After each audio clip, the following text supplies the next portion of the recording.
जैसे मान लो हमें 3 पॉइंट चार्ज दिए हैं और सेम मैग्नीट्यूड के अगर ये 3 पॉइंट चार्ज है तो उस पर हमें इलेक्ट्रिक फील्ड इंटेंसिटी निकालनी है। ये प्लस क्यू चार्ज है बेटा, ये प्लस क्यू चार्ज है एक और ये प्लस क्यू चार्ज है।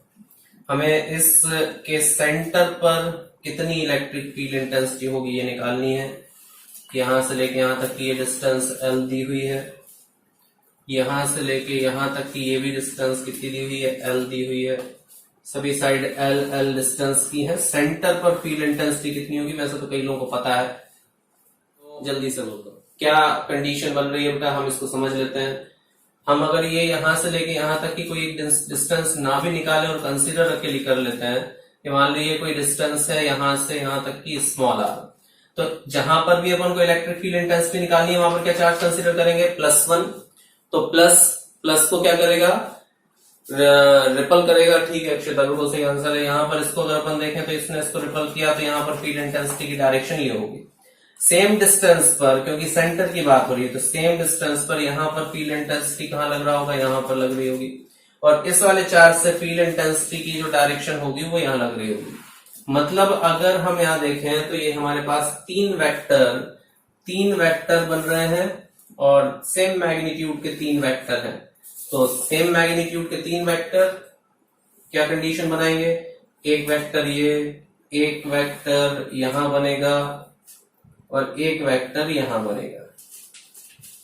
ठीक है, तो ये 3 वेक्टर क्या कर रहे होंगे, इन दो में से इसकी वैल्यू अगर E है और इसकी वैल्यू E है और यहां पर भी वैल्यू कितनी है E, इन सब के बीच का एंगल कितना होगा, ये सब के बीच का एंगल होगा 120, ये 120 डिग्री का, ये भी 120 डिग्री का और ये भी बेटा 120 डिग्री का। तीनों 120 डिग्री के होंगे। अब 120 डिग्री के अगर हैं तो resultant of any two, E की वैल्यू अगर अपन निकालें, सभी सेम है इसलिए E लिख दिया, तो रिजल्टेंट ऑफ एनी टू कोई भी दो अगर हैं तो उनका रिजल्टेंट कितना होगा। तो रिजल्टेंट ऑफ एनी टू अगर अपन निकालते हैं तो वो आना चाहिए E रिजल्टेंट, और वो होगा अंडर रूट किसका, E²। रिजल्टेंट हमने निकाला तो वो E रिजल्टेंट आएगा अंडर रूट ऑफ E²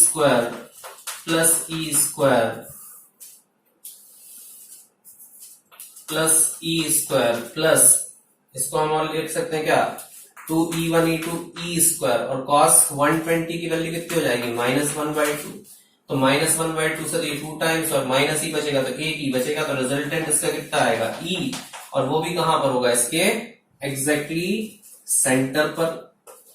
और इस रिजल्टेंट की वैल्यू अगर E आ रही है और ये वाला E और ये वाला E एक दूसरे के जस्ट अपोजिट है, तो नेट फील्ड की वैल्यू कितनी हो जानी है, 0 हो जानी है। तो E नेट की वैल्यू कितनी आ जाएगी, 0 हो जाएगी।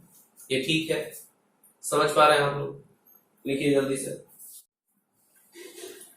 चलिए देखें, तो इसको अगर इस क्वेश्चन में अगर हम देखें तो इस प्लस क्यू चार्ज की वजह से अगर हम यहाँ पर सबसे पहले तो क्या करेंगे, +1 चार्ज कंसिडर करते हैं। तो इस प्लस क्यू चार्ज की वजह से फील्ड इंटेंसिटी की डायरेक्शन ये होगी, इसको हम नाम दे रहे हैं E1। ठीक, और इसकी वजह से जो फील्ड इंटेंसिटी की डायरेक्शन होगी वो यहां होगी और वो कितना हो गया, E2।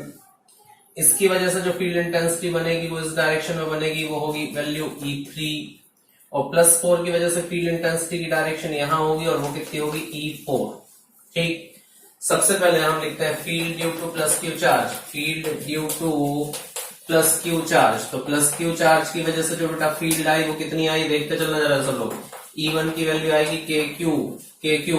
अच्छा, यहां से लेके यहां तक की दूरी कितनी होगी, ये L है, ये भी L है, तो L और L पूरी डिस्टेंस हो जाएगी √2L।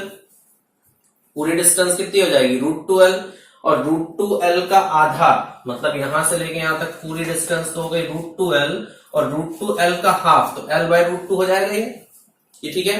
तो L/√2, तो हमें यहां लिखना चाहिए KQ/L/√2 का क्या, होल स्क्वायर। मतलब ये आपके पास ये कंडीशन बन गई। हम इस पूरी वैल्यू को E बोल देते हैं, इस पूरी वैल्यू को हमने क्या बोल दिया कि ये ई है। तो अगर आप यहां देखोगे तो E2 की वैल्यू अगर आप निकालोगे बेटा, तो E2 में अगर आप देखो तो E2 में बाकी सब वैल्यू वही की वही है, सिर्फ मैग्नीट्यूड डबल है। तो K2Q bye L by root 2 का क्या होल स्क्वायर। तो आप इसको जस्ट डबल मान सकते हो उसका, तो इसको आप क्या बोल सकते हो 2E। इसी तरह से अगर आपने 3Q वाले को देखा तो E3 की वैल्यू अगर आप देखोगे तो वो कितनी होना चाहिए 3E। और इसी तरह से फोर्थ टाइम हो जाएगा तो E4 की वैल्यू कितनी मान लोगे, जस्ट 4 टाइम्स ऑफ E। अब अगर यहां देखा जाए कि E1 की वैल्यू जो है वो E है और जो E3 की वैल्यू जो है वो कितनी है 3E है। फिर इसी तरह से E2 की वैल्यू जो है वो कितनी है 2E है। तो E4 की वैल्यू 4E है। ये कंडीशन बन रही होगी। तो क्या हो जाएगा यहाँ पर देखो जरा, वेक्टर डायरेक्ट यही कैंसिल कर दो। 3E में से एक E चला गया तो कितना बचा 2E। 4E में से एक E 2E चला गया तो फिर यहां पर भी कितना बचा 2E। तो एक्चुअली आपके पास दो वेक्टर बन रहे होंगे, एक इस डायरेक्शन में आएगा 3E में से एक E गया तो कितना बचा 2E, और एक 4E में से इस डायरेक्शन में से एक 2E चला गया तो यहां पर भी कितना बचा 2E। और 2E और 2E का जो रिजल्टेंट आना चाहिए वो कहां पर आना चाहिए, एग्जैक्टली सेंटर पर अपवर्ड। और ये दोनों कितने वेक्टर कितने एंगल पर है, ये सभी वेक्टर 90 डिग्री पर है। तो जो रिजल्टेंट वेक्टर आएगा, देयरफॉर रिजल्टेंट वेक्टर अगर आप निकालोगे इसमें बेटा, तो ई रिजल्टेंट की वैल्यू जो आना है वो आना है under root of 2E square, 2E का स्क्वायर प्लस 2E का स्क्वायर, ये होगा। तो 2E मतलब कितना हो जाएगा 4E स्क्वायर, तो 8E स्क्वायर आ जाएगा। तो 8 का कितना बनने वाला है 2√2, ये होगा ना 2√2E। और E की वैल्यू अगर आप लिखते हो तो 2√2 E की वैल्यू यहां से लिखी जाएगी तो वो कितना हो जाएगा बोलिए जरा, KQ अपॉन L स्क्वायर। और L स्क्वायर में बेटा ये 2 का √2 का जो स्क्वायर ऊपर गया तो वो यहां पर कितना हो जाएगा, ये हो जाएगा 4। तो ये आंसर आना चाहिए 4√2 KQ बाय L स्क्वायर, ठीक है ना, 4√2 KQ बाय L स्क्वायर। ये कंडीशन इसमें आंसर में आ जाएगी, लिख लीजिएगा जल्दी से इसको।